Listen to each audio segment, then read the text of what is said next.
additional COVID facilities. A week after, he called me that the 5 million pesos will be about to be downloaded. I am so thankful to our good President, His Excellency Mayor Rodrigo Roa Duterte. Palakpakan nato siya.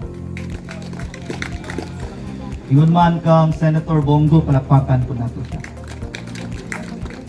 And of course, to the hands that made this facility, this is undertaken by the City Engineering Office.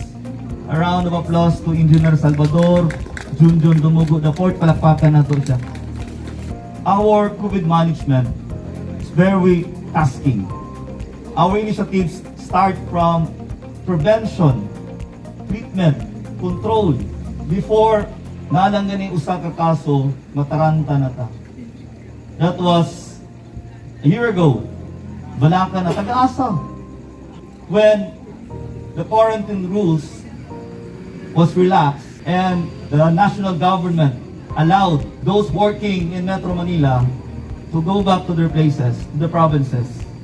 That was the time the surge happened.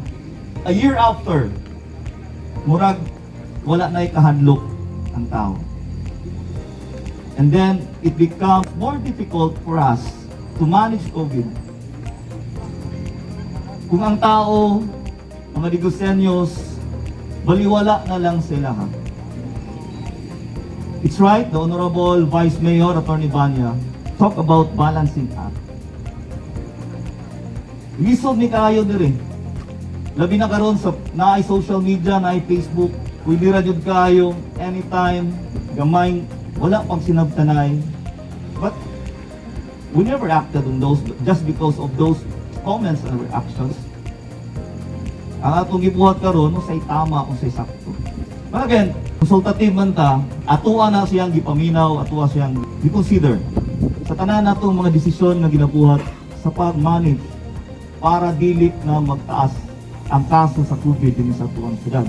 From time to time, gani, as a matter of fact, ang Tagum, a week ago, nag-lockdown sila tungod kay adunay 1,000 plus active cases. Siko gyapihap sa tua, about 500 na ang atuang active cases. Moto nga it's timely nga naani siya.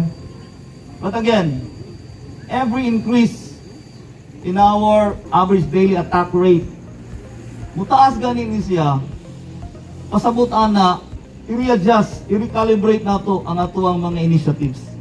We are doing our best. As the father of the city of Digos, the safety and protection of my people is my utmost priority and concern. Nag-limited movement ta for 5 Sundays. I hope it will reduce the cases. But again, if it did not reduce the cases, the message for no movement on Sundays is just reminding us that until now, wala pa ta sa normal. Lisod kayo ang pangapahitabo tungod kay the last recourse nato is the vaccine. Pero nakita na ko ang supply, labi na ko mag A4 ta, medyo magproblema pa ta. Karon sa ato ang senior citizens, mura daghan pang nabilin. So please help me campaign. House to house, mga barangay health workers, ato ang inventaryo.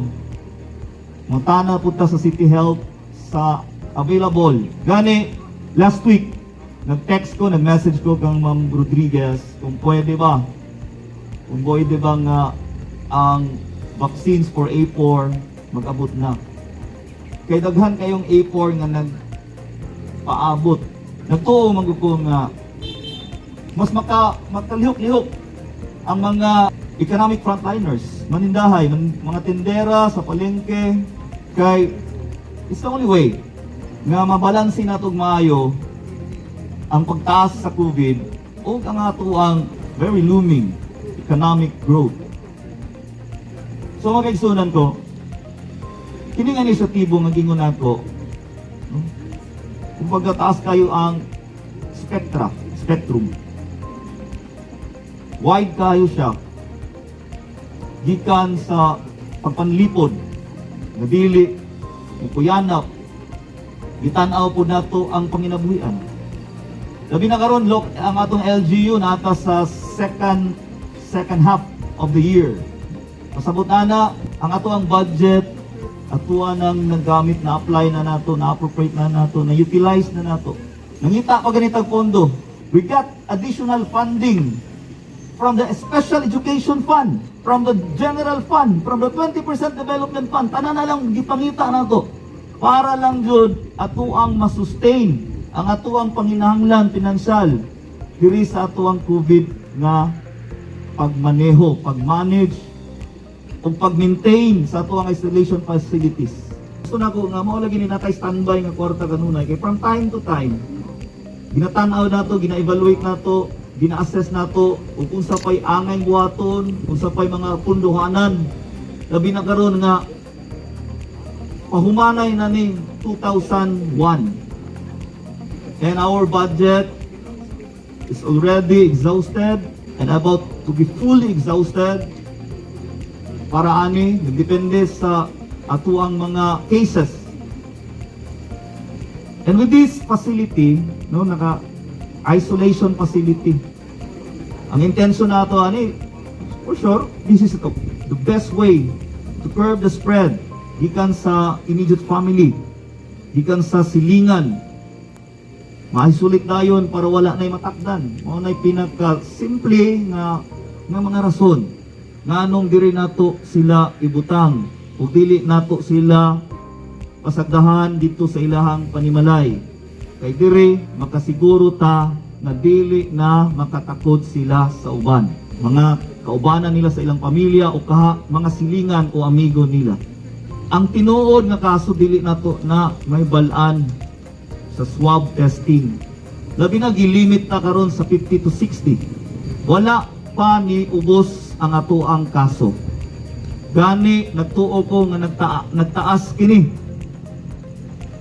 Dr. Humilia texted me last night and told me that the ADR average daily attack rate yesterday is 27 point something%.